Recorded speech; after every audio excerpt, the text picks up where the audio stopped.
Welcome to the Q2 FY25 results of Newgen.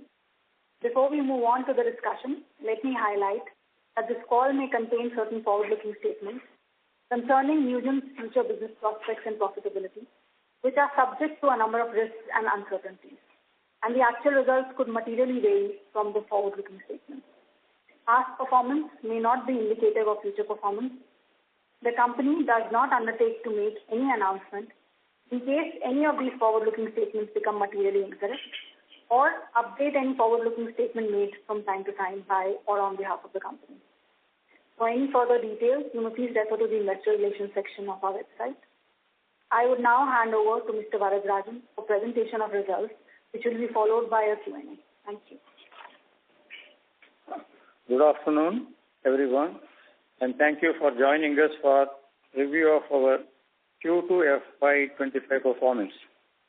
Newgen delivered another strong quarter, driven by continued momentum across our key markets. Revenue for the quarter reached rupees 361 crores, representing a 23% YOY growth. Revenues in EMEA region witnessed a growth of 21% YOY, and India region grew by 19%. APAC continues to be strong for the second consecutive quarter with 53% YOY growth. We believe these markets will continue to be a sustainable driver of long-term growth. Revenue growth in US region was at 17% YOY as we continue to work on our restructured strategy of tapping larger accounts in that market. We saw a substantial increase in license sales during the quarter, witnessing a growth of 52% YOY, followed by implementation revenues. Annuity revenues were at 205 crores. While banking and financial services continue to be our core vertical, we saw an increased traction in the insurance and government segment in the quarter. One of the most significant growth areas this quarter was cross-selling within our existing customer base. We continue to see customers expanding their adoption of our platform and solutions. This is a testament to the value of our platform offer and the trust our customer place in our as a strategic partner. We closed many significant deals during the quarter, which include a project of about 25 crores rupees from a large insurance company in India for building their system of engagement.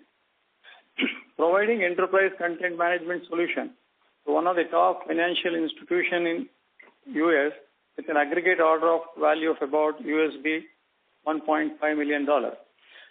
Received an order from a leading financial leasing company in Saudi Arabia with an order of value of $1.5 million for loan origination and collection system. In India, we received an order from a large infrastructure financing services company with a value of 16.9 crores. In APAC, we entered into a contract with Singapore's leading financial institution. We added 8 new logos in Q2. Coming to our products and solutions, we are seeing continuous traction across our existing accelerator lines, including customer onboarding, SME lending, supply chain finance, payment hub, and trade finance. As part of our ongoing efforts to strengthen Newgen's footprint in the Middle East market, we have launched the Islamic Retail and SME Financing Suite. In India, our focus has been on expanding our presence in the captive finance segment, particularly with our leasing capabilities. During the quarter, we released new versions of our enterprise content management products, which are OmniDocs and OmniExtract. We also enhanced video KYC, an essential part of all digital onboarding processes. We also increased Newgen One Marvin Apex version. This is expected to further streamline complex workflows, enhance customer engagement, and ensure secure AI integration. We continue to receive accolades and analyst recognition. During the quarter, we were recognized in Forrester's Task-Centric Automation Software Landscape for Q3 2024. We were also recognized among notable vendors in the content platform landscape of Q3 2024. We remain focused on executing our long-term strategy and building key competencies across our product line and customer-facing and implementation teams. As businesses embrace digital transformation, we are ensuring that we are all well positioned to support them with the right skills, expertise, and product innovation. We continue to invest and build internal capabilities in critical areas such as AI, Gen AI, and machine learning, which are becoming essential to modern enterprise software. We continue to invest in and develop our global workforce and their training and development programs. Continue to work on our strategic partnership with leading technology firms and industry alliances. During the quarter, we announced continuation of our strategic partnership in FA Data, a trusted core insurance solution provider. The partnership is aimed at helping insurers achieve centralized systems and effectively handle complex and content-rich processes. On profits and margin, we witnessed a growth in profits and expanded margin. Profit after tax was at rupees 70 crores for the quarter, witnessing a growth of 47% YOY.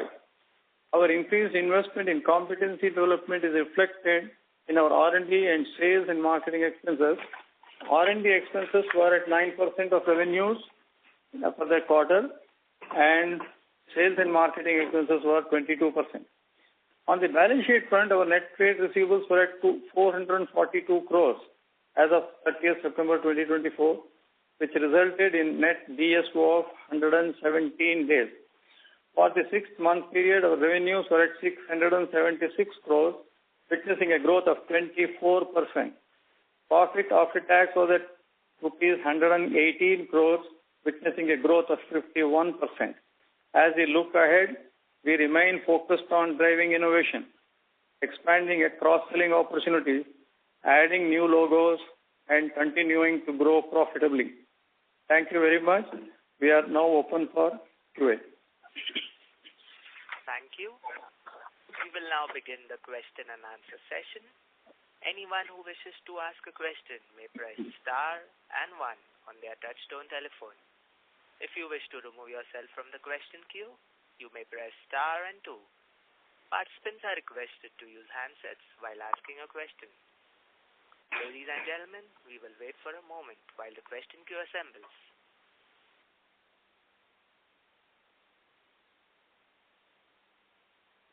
The first question is from the line of Ruchi Mukhija from ICICI Securities. Please go ahead. Congratulations on good set of numbers. I have 2 questions. Firstly, if you look at the APAC has seen 50% plus growth for second consecutive quarter, especially also there is recent growth for second consecutive quarter. This appears to be supported by a large project ramp-up. So is this a ramp-up complete or likely to continue in the near future? Yeah, Ruchi, thank you for your question. You're right. So what has happened, the APAC has grown this year on a base which was weaker last year. And predominantly in both the quarters, we have got substantial license deals out there. So these are typically wins which have resulted in a higher growth rate on that. Also, the orders which we have received are in the process of execution. They will be executed over the next 18 months, and they will have a long tail revenue to them. But predominantly to reflect on the growth of the H1 is on account of license wins and new logo acquisitions out there in that market. Understood. Secondly, in the annuity-based revenue, this quarter registered 14% YY growth, which is softer and has fallen below 20% mark after 10 quarters. So could you explain the reason and how to think about the trajectory going forward? Yeah, I think this is slightly more complex to discuss because there are 2 factors probably that. One is predominantly our shift in US from lower accounts to larger accounts. As also, we have closed down a lot of existing accounts in small values, which are typical contributors toward the SaaS business. That's one part of it. So unless the momentum of logo acquisition starts in US, the annuity, new logo acquisition on annuity side will be softer because most of the other markets, the sales is happening still on the perpetual side. The second contributing factor is that if you look at deeper the data, you look at the ATS growth has been a bit muted compared to historical levels. And this is on account of a lot of large wins over last, at least 5 quarters are typically very long tail businesses. Their execution cycles have stretched. Thus, our ability to start realizing the ATS revenues have been, limited out there. But we are hopeful that this quarter, next quarter, we should be able to, close some of those deals and the ATS bucket should grow.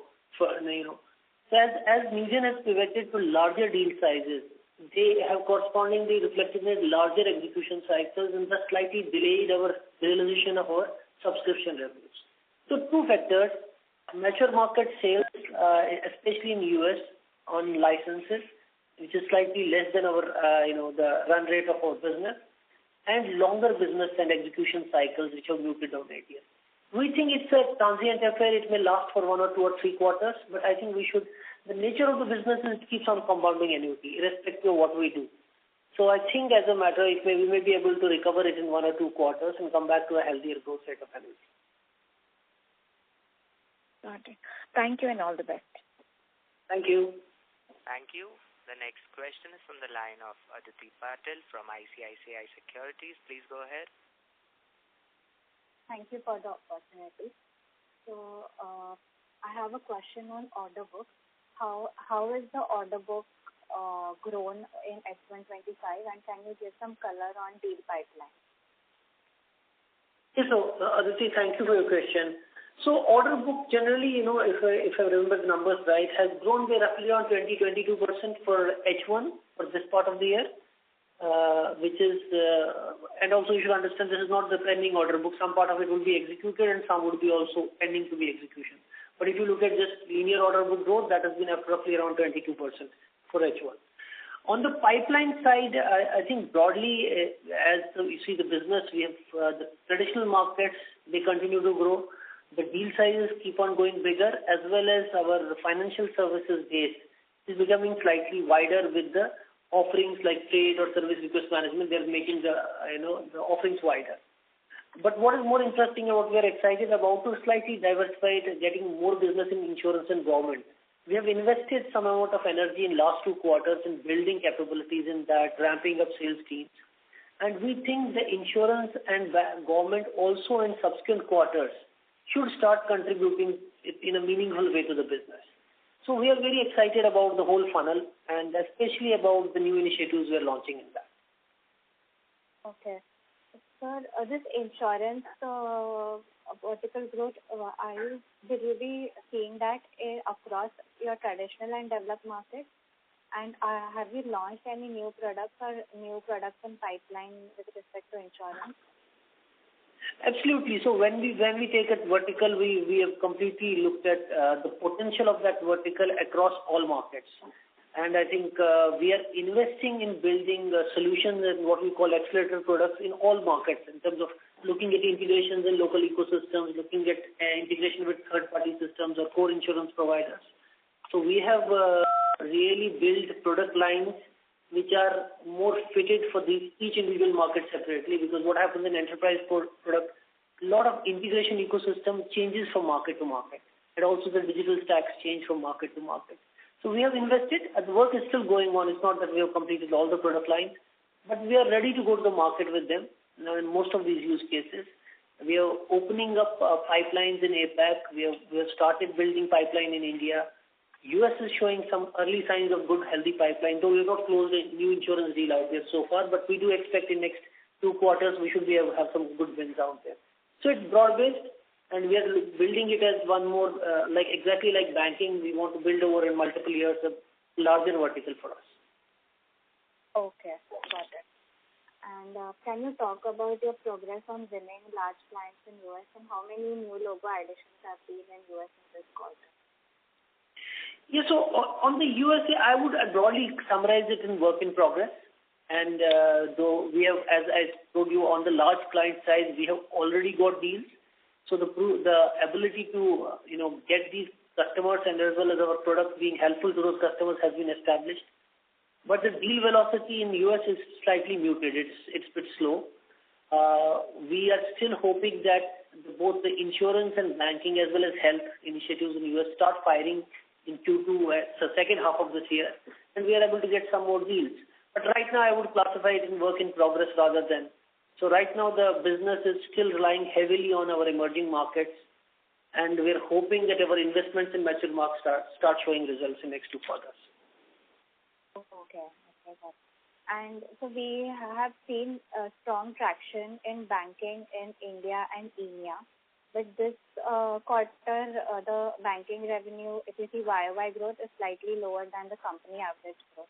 So should this traction in banking sustain in the medium term? Like, can you give some commentary on that? So I think the quarterly growth rates are a factor of many things. We don't, as a company level, see any change in the market dynamics right now or the opportunity funnel size. On a single quarter, one license deal can change the number from 17 to 27%. So I think that's why the quarterly, the numbers are still. Having said that, the kind of momentum which was there for last 2 years on financial services, especially in India, is slightly, because we have also penetrated in a lot of accounts and now we are diversifying in other solutions like we talked about captive finances. And we are looking at still larger deals in trade and captive finance area. So I think some of those deals will start coming in the second half of this year and we should be able to recover the growth rate. In Middle East, again, I think Saudi is still not showing any signs of weakness. We are out there really working on very large deals. Some of them should come in now. I would broadly say that right now I don't see any concerns that there is any kind of a slowdown or a momentum shift in financial services in India and Middle East. Okay. Got it. And I had one last question on so what has been the response for the Lumen GenAI product which was launched last quarter, and in general on AI and GenAI, like what has been the response of the client? See, the client, there is an enormous interest in every industry and every opportunity around AI in general and also lately generative AI in specific. So our ability to drive these use cases through AI is really showing a great traction in it and also opening new kind of opportunities in these accounts. But having said that, there is also a kind of what you call, there's an interest and then there is business. So the interest should translate into business downstream. So we do see opportunities, all opportunities having a strong flavor of AI. But we don't see opportunity yet just which are completely AI-led. So you have lending which has to be transformed through AI, but you will not have an AI use case independently running in the market. Too many of this we don't see. Health, both in claims and onboarding, there are great use cases of AI and GenAI which we are servicing. We have recently tapped into an industry which is about what we call regulatory frameworks and how GenAI can support those regulatory. I think we're building a strong funnel on that.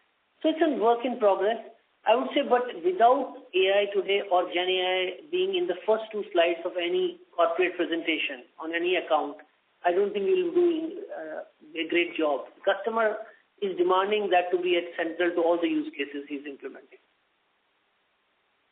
Okay. Got it. Yeah, thank you. Thank you. Thank you. A reminder to all the participants that you may press star and 1 to ask a question. The next question is from the line of Pranay Roop Chatterjee from Burman Capital. Please go ahead. Hi, thank you for allowing me to speak. Good evening. Am I audible? Yeah, Pranay, please go ahead. Great. Sir, this is the first time I'm interacting with your business.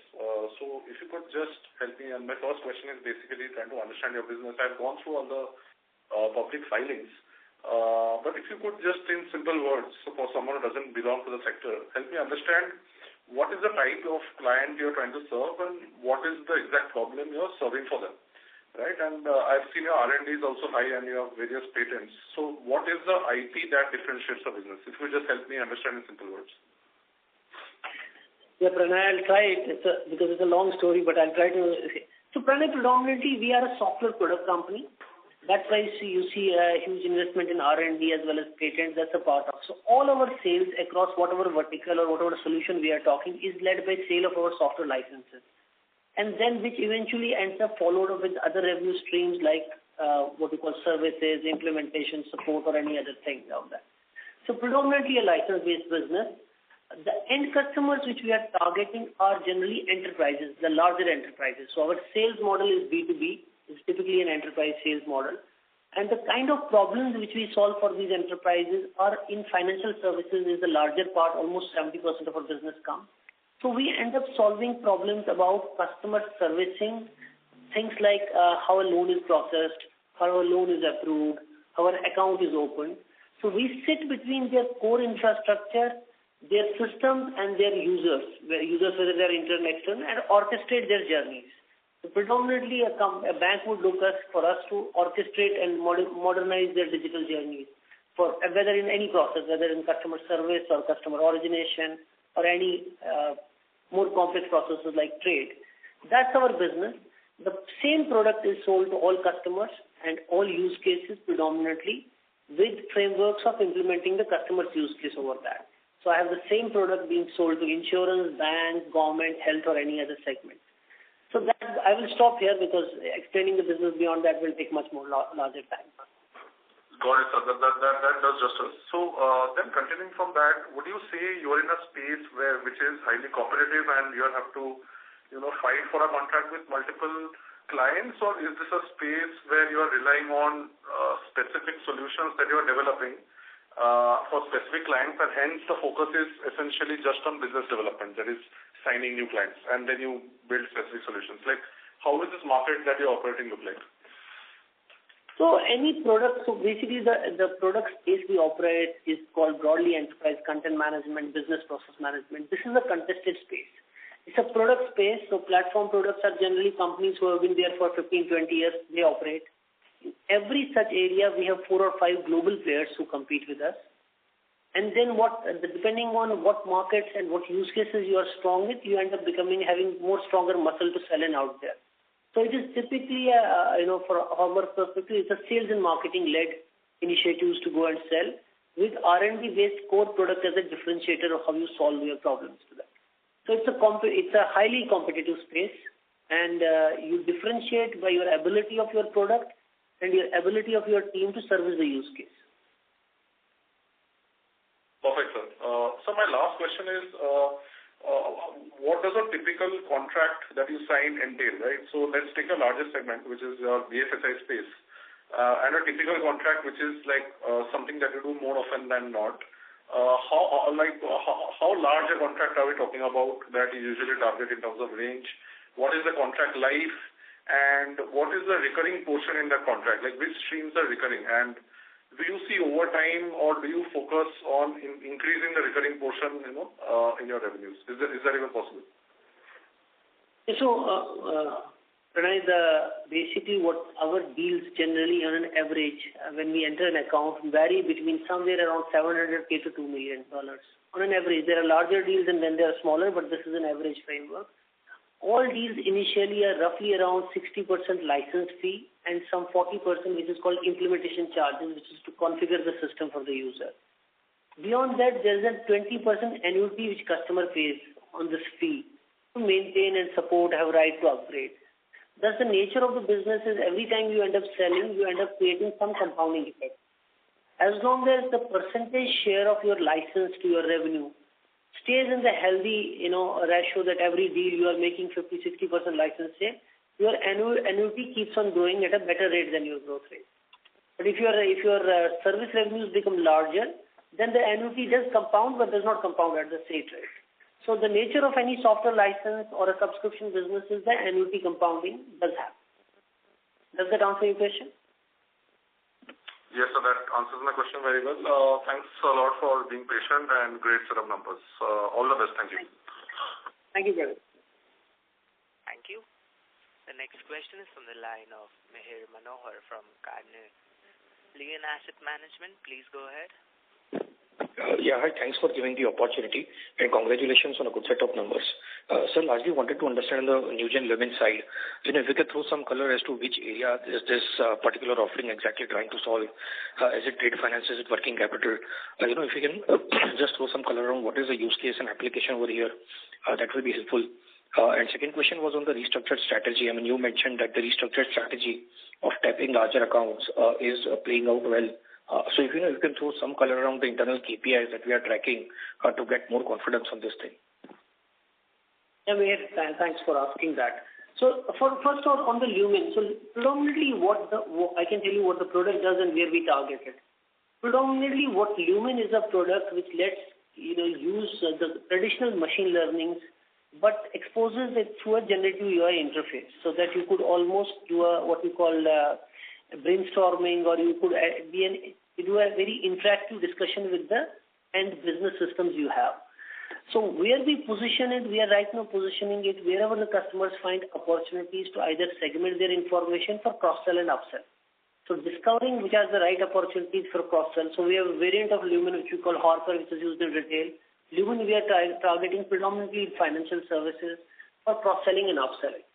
So that is where the but the product is very horizontal. It can be applied to many use cases, but we are trying to go to market initially on identifying these use cases. So predominant usage is going to be in retail journeys or in the journeys like collection. We are not using right now on trade. Trade we have a very different product which is about document analytics. That's a very different product. So that's about the Lumen. On the shift of strategy, I think what predominantly, if you look at the KPIs, internal and linking it to internal goals and KPIs, our core strategy has been on two things. One is about increasing our average deal size every year, and then also getting the number of logos from mature markets. That's broadly because that ties up in terms of what we want to do. What we have shifted out is that we have shifted out from ability, to what you call in terms of giving options for our salespeople to go and sell at a lower price in terms of certain accounts. That means they have to pivot towards larger accounts to make those larger deals. Now, if you look at last 3 years data, our new logo acquisition or number of deals in general has been always flat. But we have grown at about 25% consistently on that. And the reason it is that because we have changed the per deal size about that. So the KPI is not based on the strategy of shifting out. The KPI is more based on the revenue and number of logos and how the revenue in terms of annuity ratios of those logos come in. But the result of all that is that finally we have to make sure that we are able to get business sizes up in these geos. So what has happened in that, the traditional markets have responded very well to that, and we have got much larger deals in Saudi, much larger deals in India, APAC. US, we have got the inroads in some large accounts, but we have not had the follow-up sales at the same velocity as in these markets.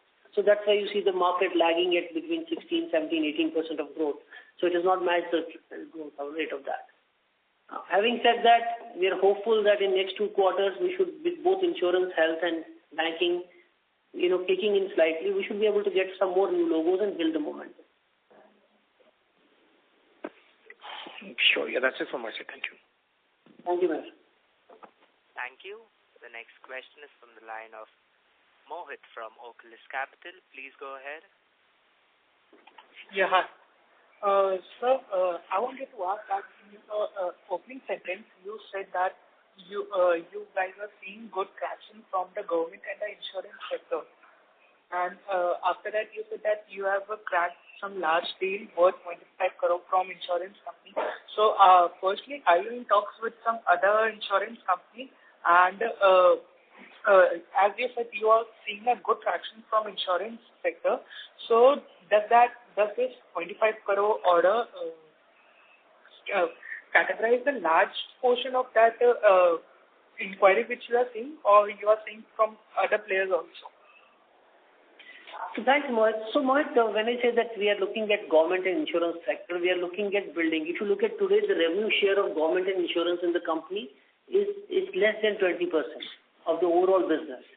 So our aim is to make it to a much larger. We want the government and insurance together probably to reach around 40% of our business, which does not mean that it is tied to one deal. Though the deal we are talking of insurance is a large deal, But that is not what we are referring to. We are referring to the broader funnel which we are building across markets like India, Middle East, APAC, and US in insurance. And also our initiatives of government, especially in markets like Singapore, Saudi, Kuwait, and some amount of also in India, which we are hopeful that the market will recover. And so we are talking these as a broader strategies to really build sizable businesses in these areas. And what we are excited about is the funnel which we are starting to build in these cases and some of the early interest and early wins we have gotten that. We closed the deal of insurance this time in Middle East. We closed a deal of insurance in India of that. So these are two good deals and they are sizable deals. Similarly, we closed the deal of government, one in Middle East, and we expect next quarter also to have some more strong momentum on this. Thus, we expect this to be a kind of a growth driver going forward. Okay. And also, this 25 crore deal which you have cracked with some large insurance companies, is this from the Middle Eastern region or is this from India? So this deal is from India. This is from India market. A part of this revenue has come in as license, but the subsequent part will be executed over next 18 months. So it's a 18 months project? Yeah. Okay. And my second question is that in the Middle East sector, in the Middle East market, you said that you want to grow and you are seeing some good footprints there. So, wanted to know that which area or which region are you specifically targeting and in which domain do you want to grow your footprint? Point, we are already in Middle East in a large way, and it also almost gives us 37% of business. So we are almost established in all countries.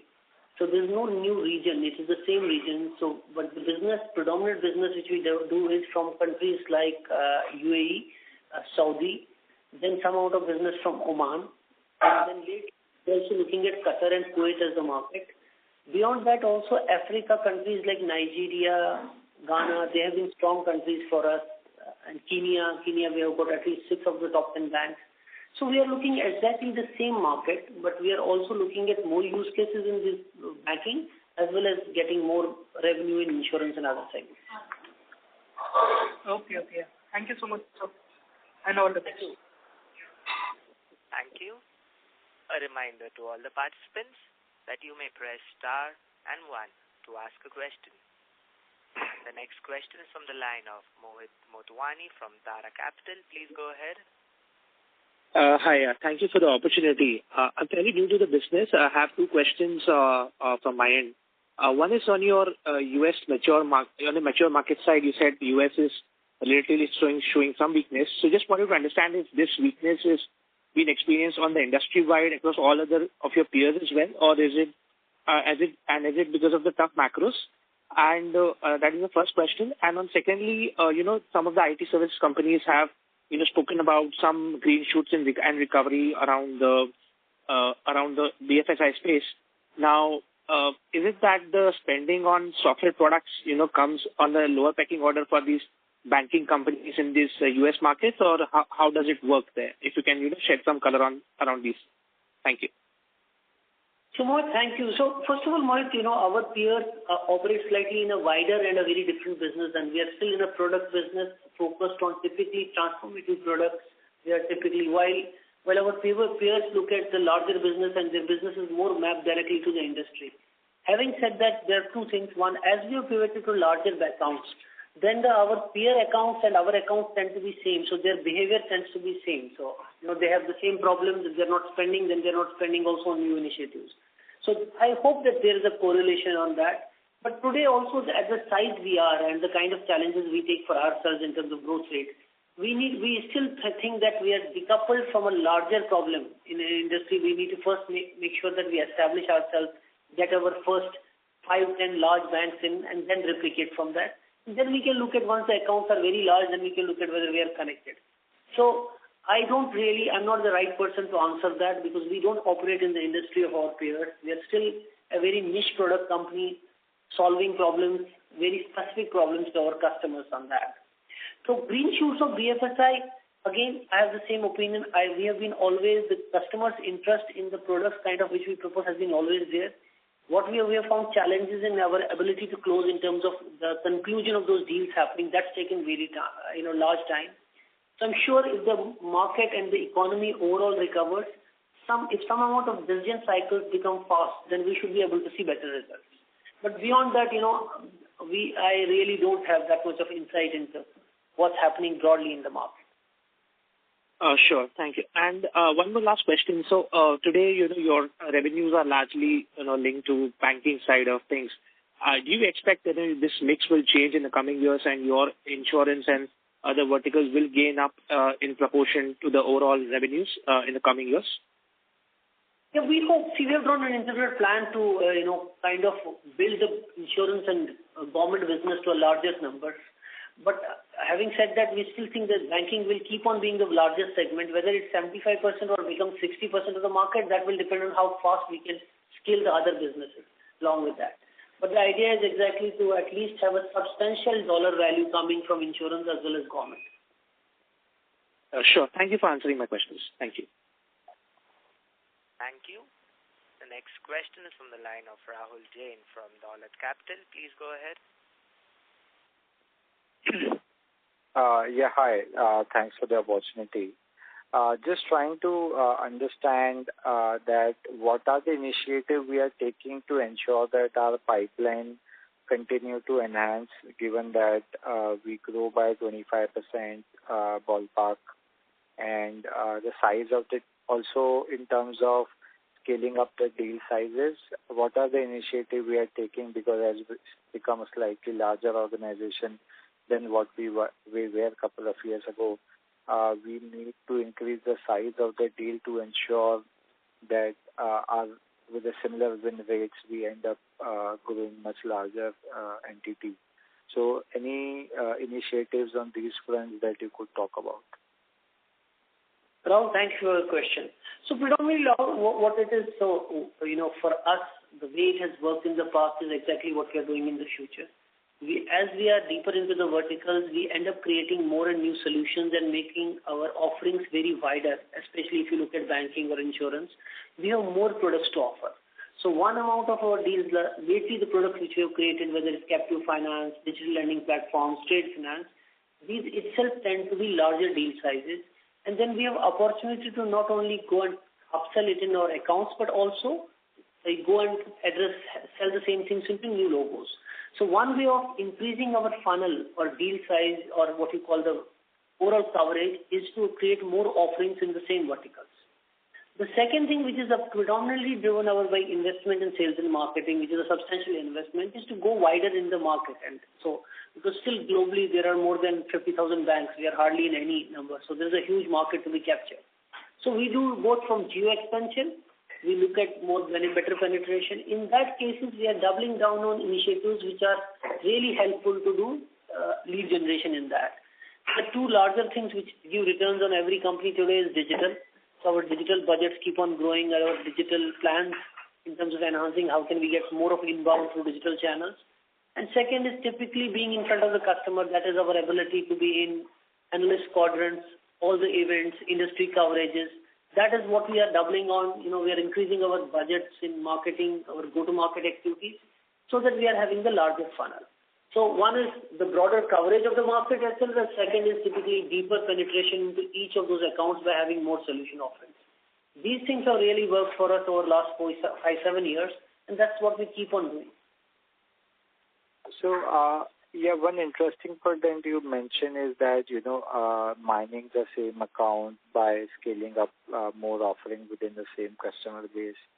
So have we seen several such instances where people might have started with a smaller deal, but then we have sold them loan origination or trade supply or bigger products compared to the process offering that we initially used to sell a couple of years back? I'm sure there are good case studies, but are there meaningful upsell that would have happened? Anything that you could share on that front? So, Rahul, exactly, that's core of our business. So if we look at our growth targets of next year, we almost rely on 50% of that growth coming from upsell to our existing accounts. And that's historically, if you look at also today, number of deals which we come up. When we talk of new logos, we may have anywhere between 10 to 13, 15 logos a quarter. But then if you look at deals, we may have more than 25 deals in a quarter, and those other 12 deals are in the existing accounts. And those existing account deals are of sizable deals. And I think if you look at even the disclosures which come in terms of materiality, they are equally spread, both in new deals as well as existing deals. So there's a good evidence and history, and in fact, this is the core of our business, our ability to go and upsell. We remember accounts which started with a kind of an annual revenue of 1 crore, a large bank, now going up to annual revenue of 20-25 crores. And this has not happened in one account, this has happened in at least tens of accounts for us.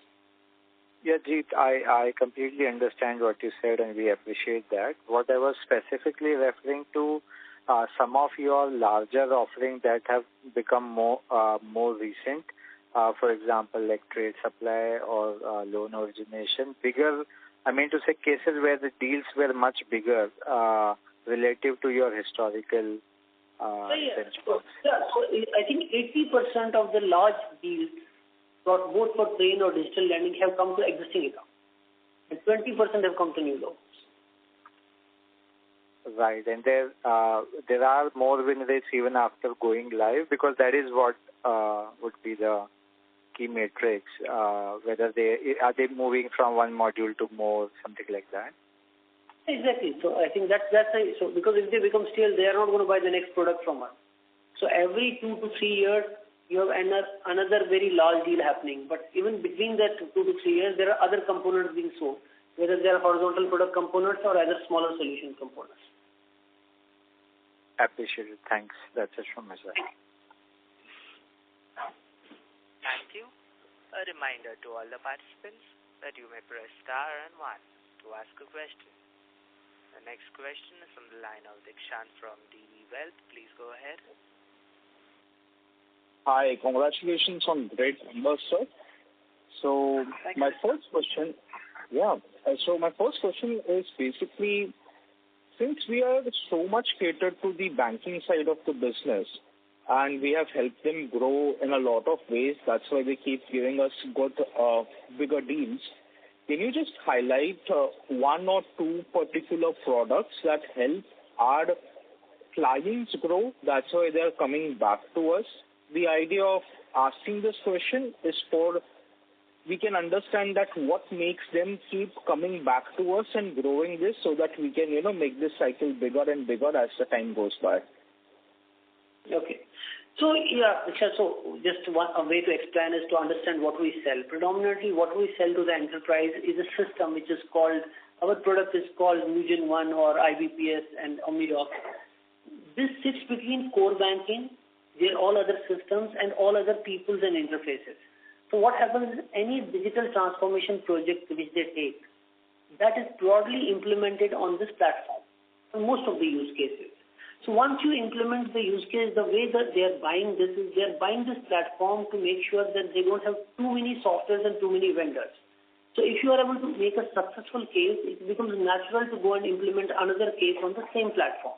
Because finally, it's typically a low-code way of doing it. It's loosely coupled. It's built for change rather than going and buying point solutions.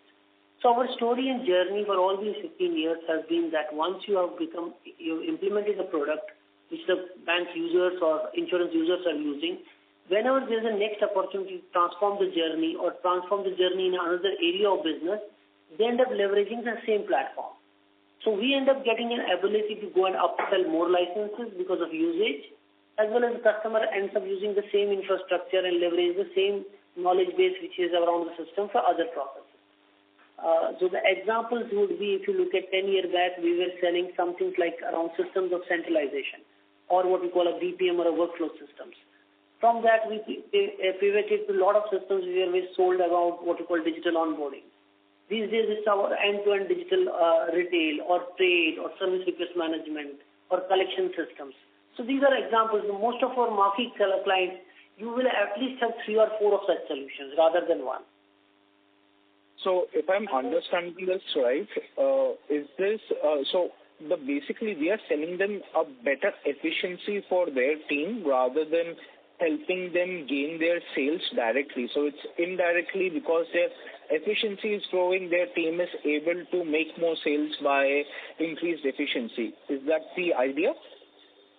Yeah, so basically we are directly putting systems. We end up selling where the customer is implementing systems for growth. And the growth is driven out of two things. I think 10 years back it was driven around centralization, which is about efficiency, what we call turnaround times.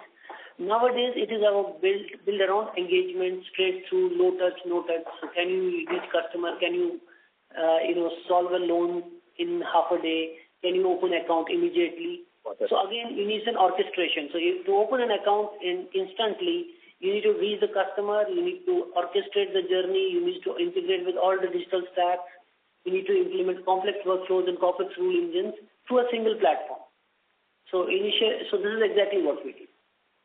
Okay. My last question is on our general cycle, on our profitability and growth cycle. So on the accounts we see, so the second half of the financial year, we have more sales and earnings realizations. Is that correct, or am I looking at it the other way? No, I think this business is slightly back-ended towards Q3 and Q4, where larger license deals end up happening. It's a history of every software license product company which has perpetual license. So roughly around our distribution today is roughly between somewhere 42 to 44% in H1 and between, the corresponding remaining in the H2 part of that. So we do expect that even this year it is going to be slightly back-ended on that.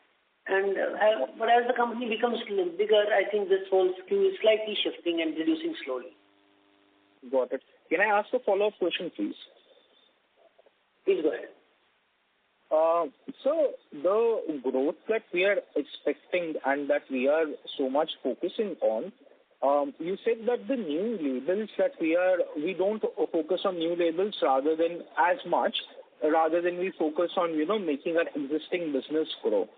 In the next 3 years, is the goal remaining the same, that we are going to focus more on existing labels, or is it going to be much more that we will now focus on getting new customers? Or is it in tandem, both things are going to go side by side?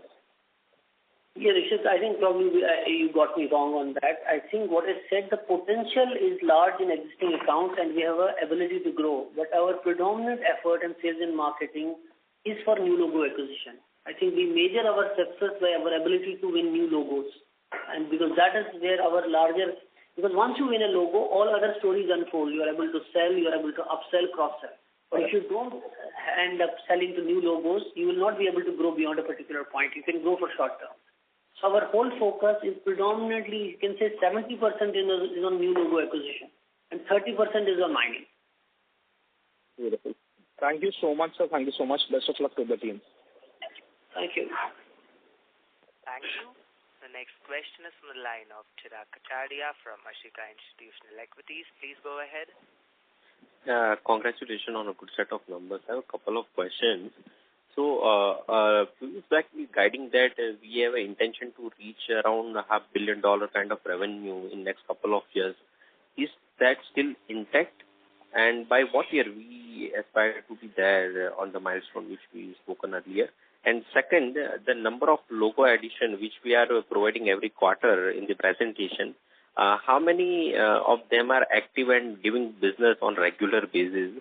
At aggregate level, whichever logo we have disclosed so far in the presentation. And third, what average engagement size are we looking whenever we empanel any logo with us, and even from the current empaneled logos and from potential one? Yeah, that's all from my side. Thanks. Chirag, thanks. So, our ability to reach $500 million depends on our ability to execute. The business has got enough potential. The market segment and the addressable space for us is quite large. And we have seen peer companies in other markets, especially in geo markets, in geos like US, have reached revenues of $500 million, $1 billion, and they have started almost either slightly earlier than us or slightly later than us. So the market potential is there. We have drawn aggressive plans for ourselves. We have aligned the strategy for that, and we are aggressively investing on that. As the results start unfolding, as the areas start giving us returns, you will see that the revenue mix, and we hope that our growth rates start accelerating from even the current growth rates out there. But pinpointing exactly a date and year is something it's an aspirational plan, We have to translate that aspirational plan to execution, but we have not completely translated into a target in number of years.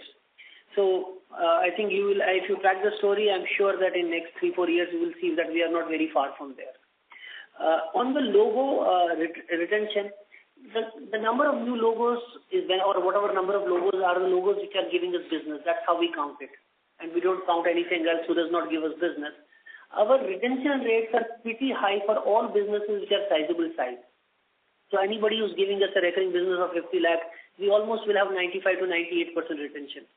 So on the smaller logos or what you call partners which were pivoting up, there's a higher churn rate. But roughly, I think today we may have somewhere between 520 to 540 clients, which are typically, you will see, they will keep on growing by 20, 30 clients every year as we are now pivoting to more larger deals.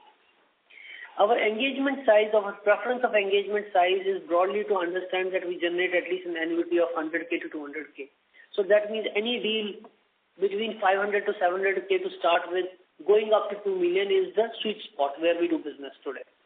But then there are deals which are sometimes smaller than that or predominantly larger than that. So that's where we are. I hope that answers your question. Yes, for answer all this question, just one follow-up if I can.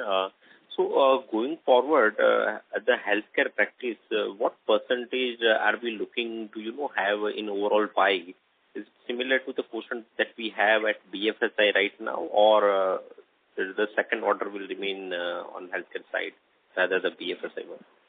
So, we are predominantly looking at 3 verticals. One is banking, the other is insurance, and healthcare also we look at health insurance market. It is not healthcare as a segment.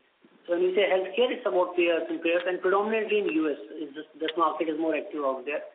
So these markets we expect to get as multi-million-dollar businesses, but still we think the banking is going to be predominant large number. They may struggle to reach the size of banking unless we really hit a jackpot about some industry and we replicate very fast.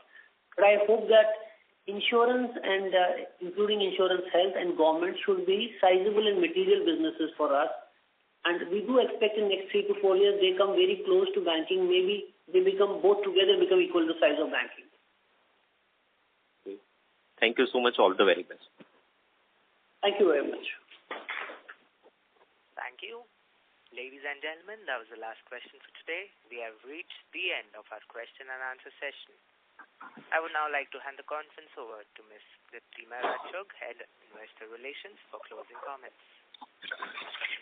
Thank you so much everyone for joining us for the call. For any further questions, you can connect with me or you can go to our website. Thank you. Thank you.